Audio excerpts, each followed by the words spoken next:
Welcome back to ChronoVault. I'm Siam, and today, we are unlocking a file that has remained open and bleeding for over 3 decades. We often think of history as something written in ink. But sometimes, history is defined by what's missing.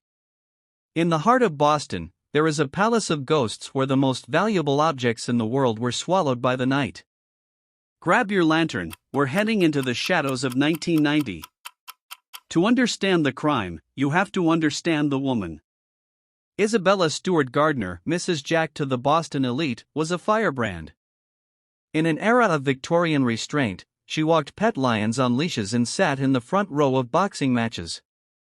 When her son died at a young age, she turned her grief into a mission: beauty.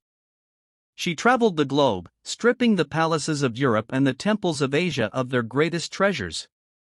She didn't just buy art, she curated an experience. She built Fenway Court to house her soul. But she was a jealous guardian. In her will, she left a vampire clause: if a single piece of art was permanently moved or rearranged, the museum would be dissolved, and the entire collection shipped to Paris to be sold. This decree created a sanctuary frozen in time. It also created a perfect map for thieves. Because the art never moved, someone could study the layout for years. And in the late 80s, someone was doing exactly that.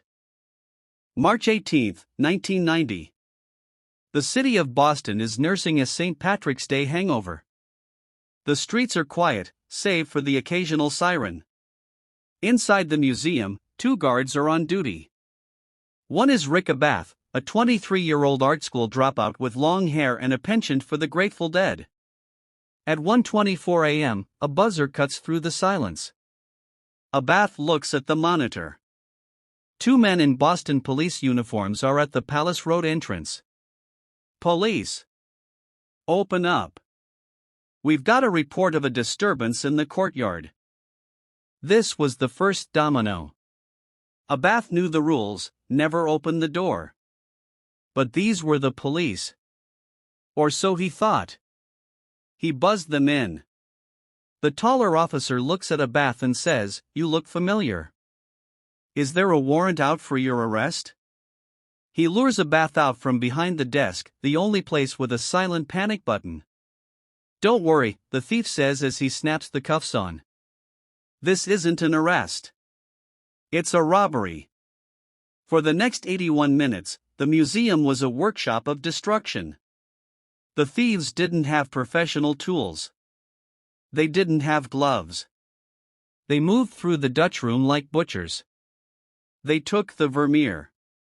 They took the Rembrandts. They even took a small, seemingly insignificant bronze eagle from the top of a Napoleonic flag.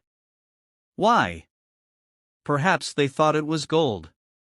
It was actually just gold-plated lead. A cheap trinket compared to the $300 million vermeer sitting in their back seat. When the morning shift arrived at 8 a.m., they found the museum silent. The guards were in the basement, taped to a workbench. The frames were empty. The FBI took the lead, but they were immediately swimming in a sea of Boston's most dangerous men. Let's look at the ChronoVault top suspects. The cowboy, Bobby Donati. A legendary mob associate. He was a professional thief who had reportedly cased the Gardner years earlier. Shortly after the heist, Donati disappeared. His body was found in 1991, brutally murdered. Did he take the secret to his grave? The muscle, David Turner. A career criminal with a striking resemblance to one of the police sketches. He was part of a crew that planned to rob an armored car with grenades. The FBI believes Turner was one of the men in the hats that night. The ghost, Robert Gentile. A Connecticut mobster who, until his death in 2021, was the FBI's best lead. They searched his property with ground-penetrating radar. They found a secret basement. They found a list of the stolen paintings with their black market values. But they never found the paint. The theories get wilder. Some say the paintings were sent to the IRA in Ireland as collateral for weapons. Others believe they are hidden in a wall in a farmhouse in Maine. The truth is, the trail has been cold for 30 years. Why do we care? It's just paint and canvas, right? No. It's about the loss of human history. Vermeer only ever painted 34 pictures. One of them, nearly 3% of his entire life's work, is gone. It is a hole in our collective culture. Today, the Gardner Museum is a place of pilgrimage. People come from all over the world not just to see the art that remains, but to stand in front of the empty frames. There is something haunting about them. They are placeholders for hope. The heist of 1990 remains the largest theft of private property in history. $10 million is waiting for anyone who can bring those canvases home.